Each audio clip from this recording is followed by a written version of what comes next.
Today we're going to talk about another bizarre disappearance. If you're a fan of the television show Unsolved Mysteries, then you're probably familiar with this story. If this case wasn't eerie enough, it also occurred around Halloween. It would take a few years, but the family would get some resolution. However, it seemed to create more questions than it answered. Let's talk about David Stone. David Lawrence Stone was originally from El Paso, Texas. His parents were Harry and Carol Stone. He graduated from the University of Texas at El Paso, where he lettered in football, playing the linebacker position. He had the reputation during his football years of being a fearless commando. Stone had decided to move to California in May of 1988, where in addition to his day job, he wanted to work on his writing, which was always a passion for him. At the time of this mystery, David Stone was a 29-year-old stockbroker and lived in La Jolla, California, where he worked for his father's investment firm. On the night of October 28, 1988, David Stone had a party in his apartment. According to partygoers, Stone and another man got into a fistfight. Some accounts refer to the man as a friend, but David Stone's father described him differently. Harry Stone's account of that night was that the other man supported a form of Satanism, and he was constantly picking on his son, and even referred to him as David Stone's nemesis. His father said that this guy thought that his son wouldn't retaliate. However, when the antagonizer started playing hockey with a golf ball in his apartment, Stone lost control and started beating the man, and reportedly hit him more than 20 times before the two could be separated. The fight upset David Stone, and he locked himself in his bedroom until 9 a.m. the next morning. David Stone was usually a calm and friendly person, but it was said that he could lose his temper at times. David Stone emerged from his bedroom around 9 a.m. the next morning and borrowed $200 from his roommate, John Duffus, and said he was going to do some reflecting either at the Sonoran Desert, Grand Canyon, or Sedona, Arizona, and that he would be home in a few days. After he returned from his trip, he then planned to go to El Paso on November 3rd. David Stone was set to be the best man at his friend Steve Haskin's wedding, which was on November 5th. But when he didn't show up for the rehearsal dinner, family and friends started to grow concerned. When time went by and no one had heard from him, Harry Stone would then report his son missing. A few days later, Harry Stone contacted the New Mexico State Police to inquire about his missing son. It was then that he found out that his son's late model black Buick had been located abandoned on the morning of November 2nd, 1988, and had been towed away. It was located at milepost 18 on US 80. It was parked at an angle and barely off the driving lane. It was empty and the keys were not in it. Judging by the foot tracks near the car, it appeared that Stone had wandered off into the desert, which was only a short distance away near milepost 20. There would be a comprehensive search for the missing stockbroker involving ground searches and bloodhounds. They would also search by air for 3 days using 4 planes. David Stone's best friend would even detour his honeymoon to help search. Stone's footprints were tracked up several valleys and dry waterways where it seemed that there were signs that he'd been on a walk. Judging by the tracking, it appeared that he was headed in the direction towards Granite Pass. In a newspaper article from 1988, it also said that bloodhounds tracked David Stone to the Shady Grove truck stop in Lordsburg, New Mexico, but then the trail ended. David's parents, Harry and Carol Stone, were very active in the search and did everything they could think of to figure out what their son's plans could have been. His parents and investigators, through their collaborative efforts, have pieced together what they believe was his itinerary after he left his apartment that morning, so let's talk about that. On October 29th, David Stone drove straight to Eloy, Arizona, and checked into the Golden Six Motel and slept for a few hours. He then drove to Tucson, and at 10:22 p.m. that night, he withdrew $200 from an ATM machine. His specific actions in Tucson were unknown, but at 4:03 a.m. on October 30th, he purchased gas from there. After that, it is assumed that he drove to Road Forks, where he inexplicably turned south onto New Mexico 80. There were a handful of sightings of David Stone in the early days when he was unaccounted for. Drivers reported seeing him walking along the highway, and some saw him standing and gazing at Granite Peak. They said he had a pad in his hand as if he were sketching or writing. A rancher saw him, and when Stone didn't have a valid reason for being there, he told him to get off of his property. Another truck full of people saw David Stone's car pulled over on the side of the road. He was sitting on the hood with a notepad in his hand. They inquired whether he needed any help, and he indicated that he was fine. A railroad worker would also see David Stone walking and talking to himself and being very animated. It appeared in all of the reported sightings of David Stone that he was acting odd. The search and rescue organization, when searching for David Stone, said that his tracks led them to about 6 miles south of the spot where his car was found. Then they turned back to the north. They know for sure that Stone walked more than 20 miles north and south and did quite a bit of circling around in the desert. David Stone seemed more to be wandering around without a clear destination in mind. Police would explain that this wasn't a typical lost hiker scenario because they usually want to be found. In all of the tracking, they never saw where David Stone walked near water. They never found any evidence that he ate anything during his hike, including any food wrappers or any kind of trash. During the time of the sightings of Stone, the weather at night was cool, and he was described as only wearing a shirt and shorts. There was also dangers of animal attacks or poisonous snakes. So his journey in the desert could be dangerous for various reasons. As far as what is believed to be the last sighting of David Stone, it was an interesting encounter. On Halloween morning, October 31st, 1988, rodeo resident Larry Rivers was driving his pickup along a dirt road in the desert when he encountered a stranger. It was a handsome young man dressed in shorts and a t-shirt and carrying a walking stick. Rivers pulled up to the stranger, rolled his window down, and asked him what he was doing there. The man responded in a serious tone, "I'm looking for the beast." As far as the beast that David Stone was looking for, his father Harry Stone had an answer. He said that his son had become a disciple of New Age practices while he was a stockbroker in Houston. Harry Stone had delved deep into learning about this bizarre belief system in an effort to understand this new change in his son. He would describe what he learned in his research that night that might better explain what his son was talking about. So let's talk about that. He said that his son first learned about it by attending personality improvement sessions. The idea in the movement is very appealing as it completely evades any responsibility. The heart of the belief is reincarnation, and it involves huge leaps of logic. Everything is predetermined, so you don't have to feel guilty about what happens. It says, God is everywhere, God is in me, and I am in God, therefore I am God. He said that part of the practice requires you go on a vision quest for an undetermined length of time. The thought behind that is you need to become one with the universe and face that thing within you that is evil. Those thoughts are the beast. You must overcome the beast part of your subconscious. Some people believe that the beast is Satan. New Age followers also believe that numbers, crystals, and pyramids have extraordinary powers.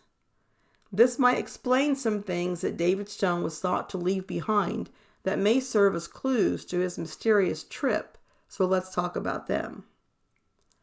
While searching for David Stone, authorities would find something peculiar not far from his car that they believed that he made. It was rocks placed in the shape of a pyramid. Reportedly, before his disappearance, David had built strange rock stacks recently that were triangular in shape and resembled a pyramid, which his family and friends didn't really understand. When authorities went through the missing man's car, they found a gasoline receipt. Written on the back of it in David's handwriting, it said, "They think the word is in the safe. 6 knives in Rob's room. Use buy your tea and use take your chances Halloween." His family said that Rob may refer to a former roommate of Stone's. The word Halloween is also interesting, as that was the last day he was seen. His mother also believes it wasn't a cryptic message that he meant to leave behind, but a note that he wrote to himself. Searchers would discover several clues in the sands of some valleys that were near Granite Peak that they couldn't really understand. There were mounds of sand about a foot high, surrounded by rocks and crystals. There were a few small pyramids made of rock. At one of the sites, David Stone's gold Rolex watch and 2 quarters were placed in plain view. Scratched in the sand nearby was a series of numbers arranged in what is called a Fibonacci series. The Fibonacci series is a mathematical formula often used by money managers. However, in the series of numbers, David Stone put the last number as an 18 instead of 21. It is still unclear why he did this, but his family speculated that perhaps it was David indicating that he was in distress. However, one theory investigators have is that he used that number to indicate the mark of the beast, noting that 6 plus 6 plus 6 equals 18. As most of you probably know, the number sequence 666 is often referred to as the mark of the beast and is meant to signify Satan or the beast. While Harry Stone would be open about what he learned about the New Age movement, he said that there were some things that he found out about his son's disappearance that he couldn't tell. Sheriff Hall would also say that there are a lot of questions that haven't been answered. Then 5 months after David Stone disappeared, his mother Carol Stone was examining a New Testament that her son had in his car when it was found.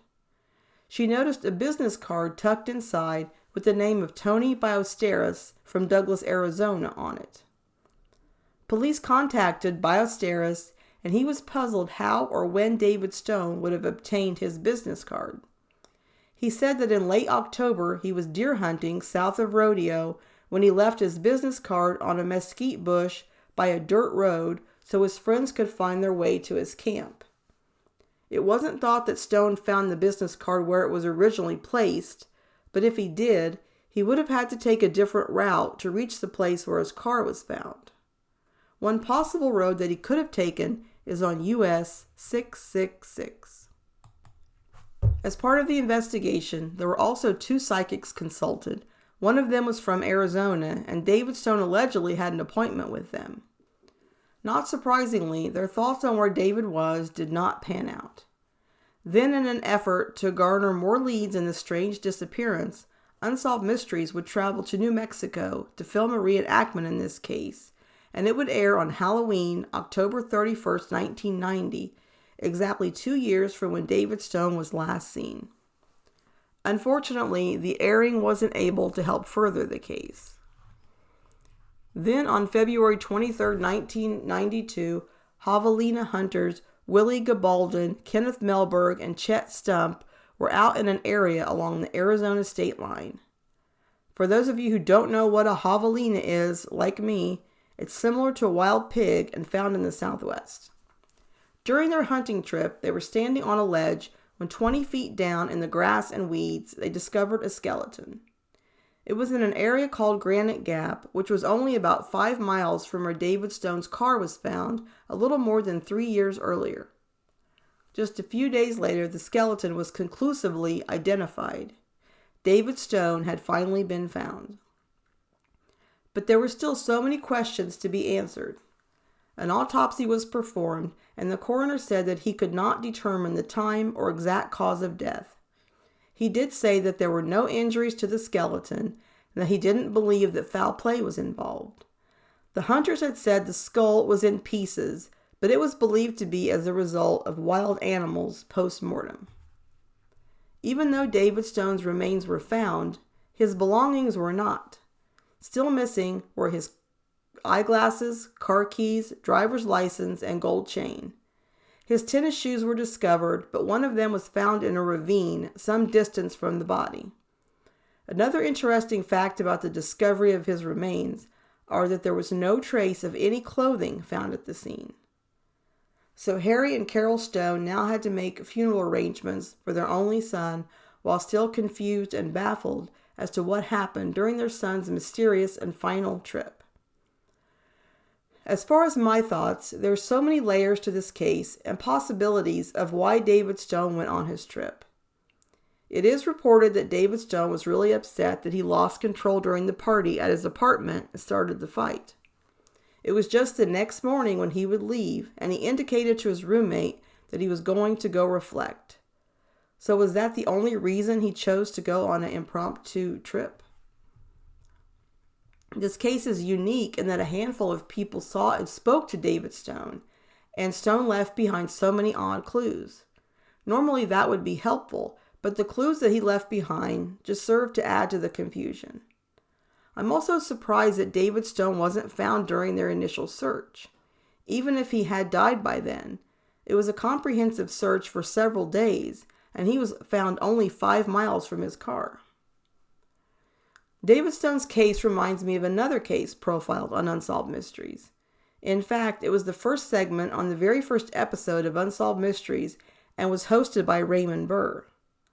Don Kemp had suffered a serious car accident years earlier where he sustained a head injury. He was visiting Wyoming when on November 16th, Kemp's Chevy Blazer was left running, packed full, at a remote intersection near Arlington, Wyoming. Don Kemp's clothes were soon discovered in a nearby barn, and some were hidden in a haystack. There were aerial searches, but 3 days after, a blizzard hit and the search was called off. Then 3 years later, in 1985, they would find Kemp's remains not far from his vehicle in an area that had already been searched, and it was thought that he had died from exposure. Now back to David Stone's case. First, we have the New Age movement. I think that we can assume that David was a member of it, as his father stated matter-of-factly that he was. I think that was definitely a factor in his trip. We know that the New Age movement teaches about the beast, and David Stone referenced it to people that engaged with him in the first few days he was missing.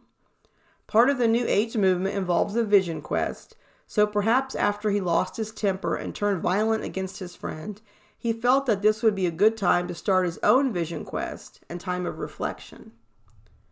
So what went wrong during this vision quest, if that was a factor in what David Stone was doing?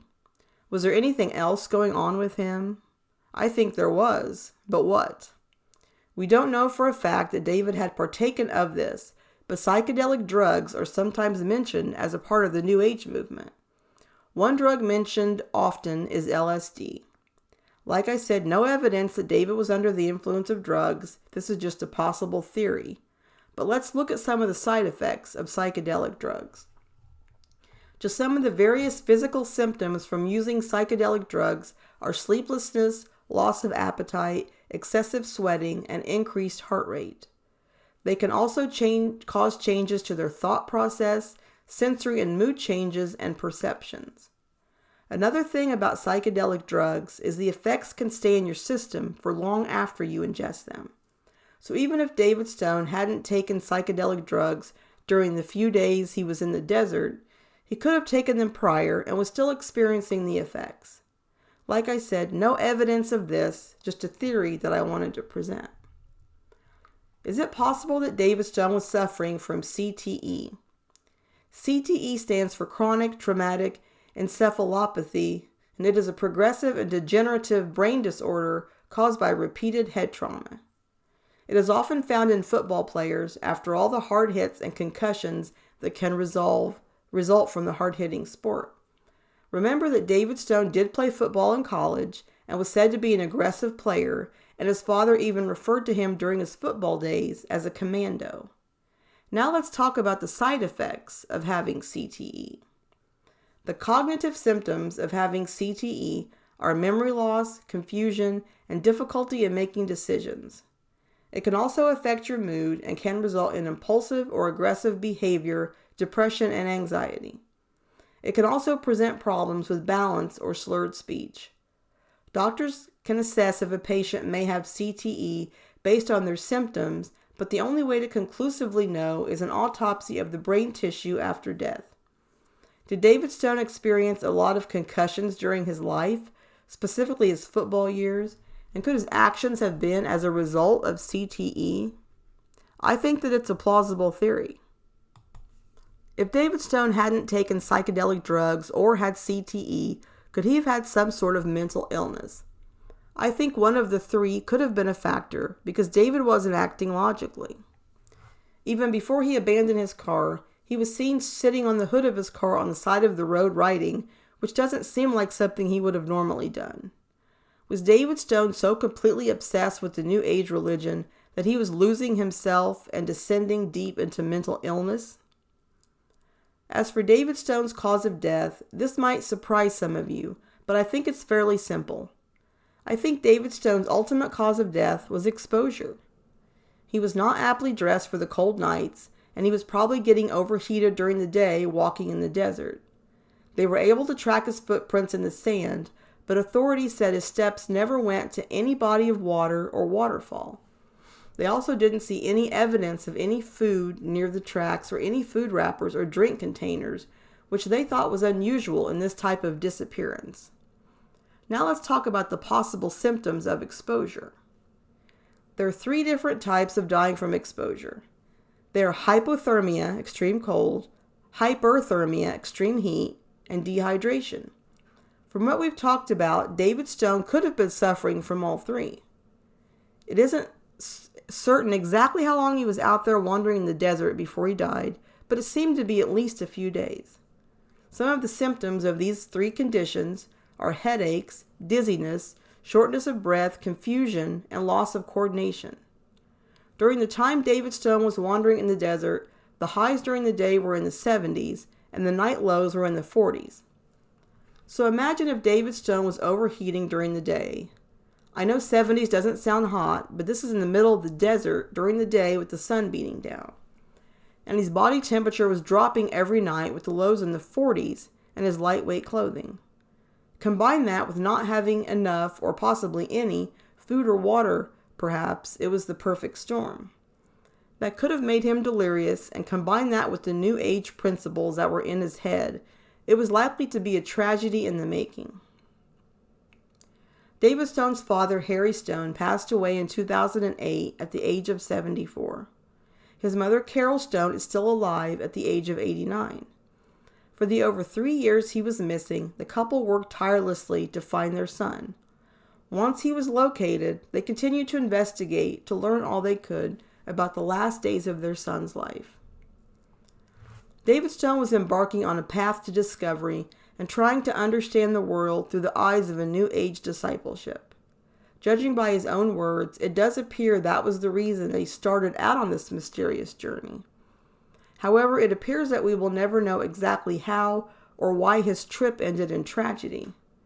In the end, it wasn't just David Stone, but his family, friends, and law enforcement, who were all on a quest for answers.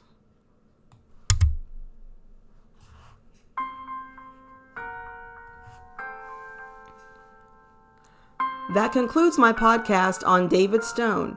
If you enjoyed it, please leave me a rating or review where you listen to your podcast. You can find my podcast on Spotify, Amazon Music, Apple Podcasts, iHeartRadio, YouTube, and YouTube Music under one word, Lost and Found Podcast.